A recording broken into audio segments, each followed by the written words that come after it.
I'll just show everyone at home.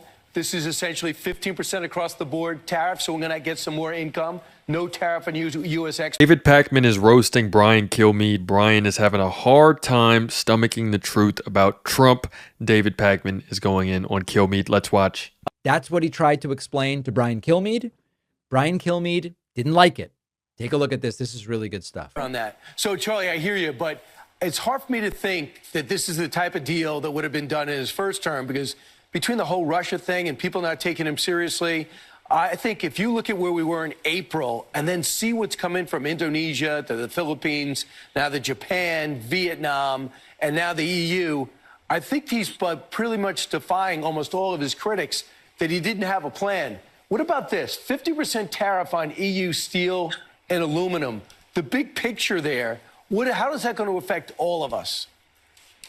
Well, it's going to, theoretically, if we need to buy steel from them, it's going to cost us more. I mean, uh-oh. Again, Brian, you kind of put this in context.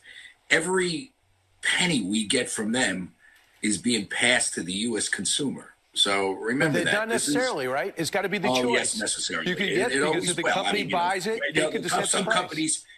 Some companies will eat it for now, and they have but at so some far. point, look at Kilmeade does not want to let Gasparino actually explain this. So far, but remember, companies don't report to the president. They report to shareholders, and they have a fiduciary responsibility for profit margins. And at some point, and that point is coming. I mean, you can see it. There have been price increases on certain goods. I mean, there's no doubt. And, this deal has just been cut. So I would just say this is good. It's good to have a trade deal. It's better than, and by the way, 15% is manageable. It's not going to blow up the global system. But let's be real clear here. Tariffs cost. They're a tax. Brian Kilmeade doesn't want to hear that. No one wants to hear that. No one wants to hear that it's going to be harder to live with these conditions, that actually, the people, the American people that wanted to believe in someone that was for them, that wanted to believe that, hey, we're not going to sell you out to the corporations, that at the end of the day, even that person, the people that believed in Trump from a certain point, they don't want to see the light of day that, hey, look, we are sort of in a sinking ship at this point.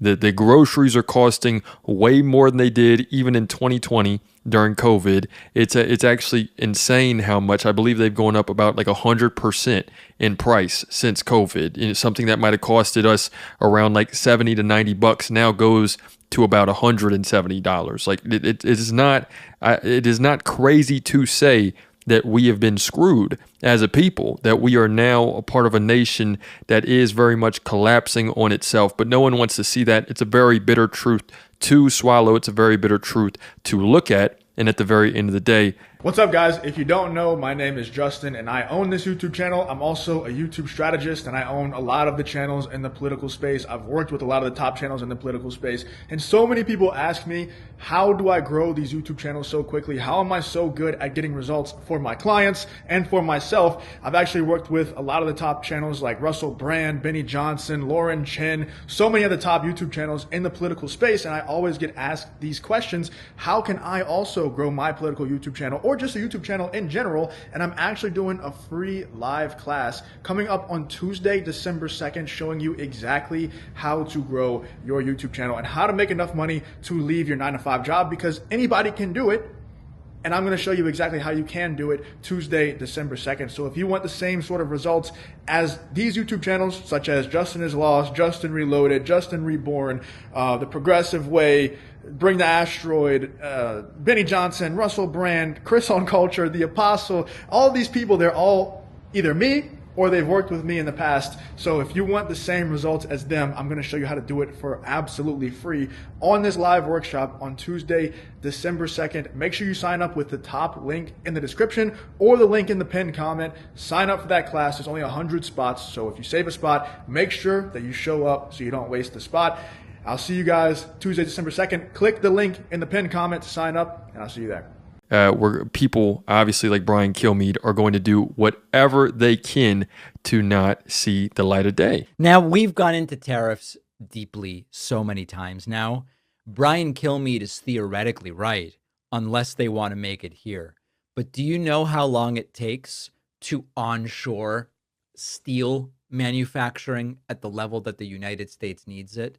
And do you know how much the steel would cost?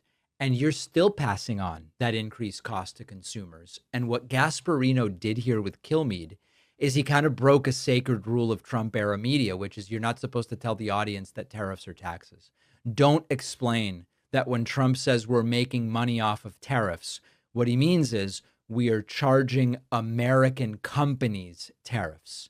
And you're definitely not supposed to say that the money ends up being passed, the cost of that ends up being passed to consumers.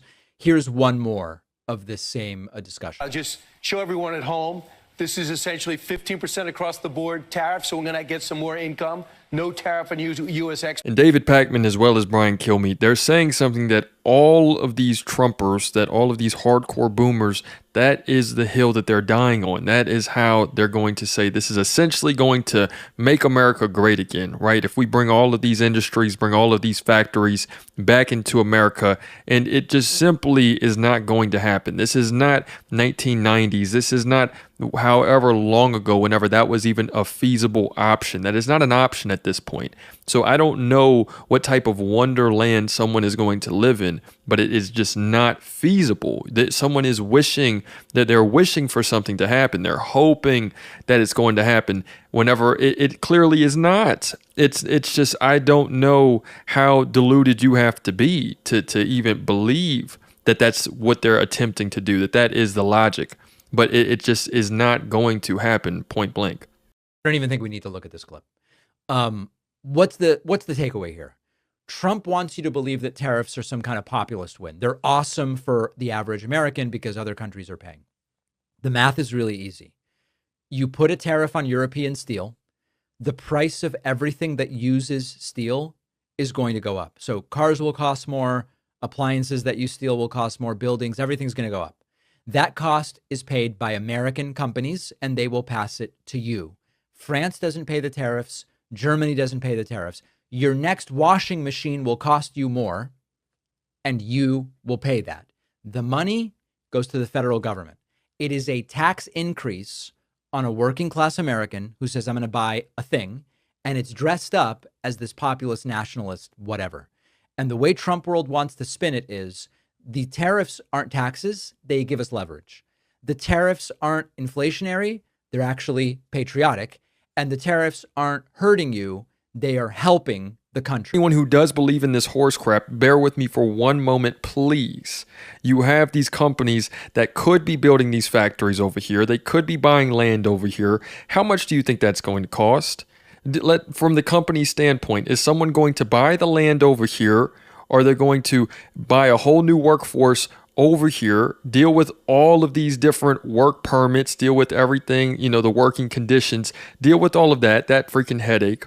Or are they just going to ride out these tariffs and then pass it on to us? What seems more, what seems more believable, right? Are they just going to, because obviously they have whoever it is under their thumb, they can continue to make the decisions however they want to. They've been doing it for, I believe, the past 50 years, I believe. I mean, that's a short stretch.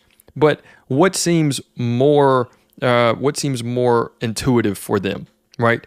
It doesn't make any sense whatsoever. The people that believe, oh, they're going to come back and build. How? Why? Why would they do that? From a business perspective, since you guys want to care about business so much, why does it make sense? But even Fox guests in this case, he's sort of a reporter for Fox Business, but a guest on Fox News. Even he can't keep up the lie. And he's even sort of deferring in some sense, saying, their companies could eat it and 15% on some of this stuff isn't that bad. But when you go to the store and you pay more money for a fridge, it doesn't matter how many flags are waving behind Trump as he announces more tariffs. You are footing the bill. So there we have it, you guys. Let me know what the plan is, because it seems like the American way now is to work yourself to death. If it hasn't been this way already, right? To work yourself to death so that you can cover the bill for these people that are going to make decisions on our behalf. And that's it. That's the way that it is from here on out, that it is nothing more then we're working to furnish the lives of these people that could give two craps about us. Let me know what you guys think in the comments. It's another day in the progressive way.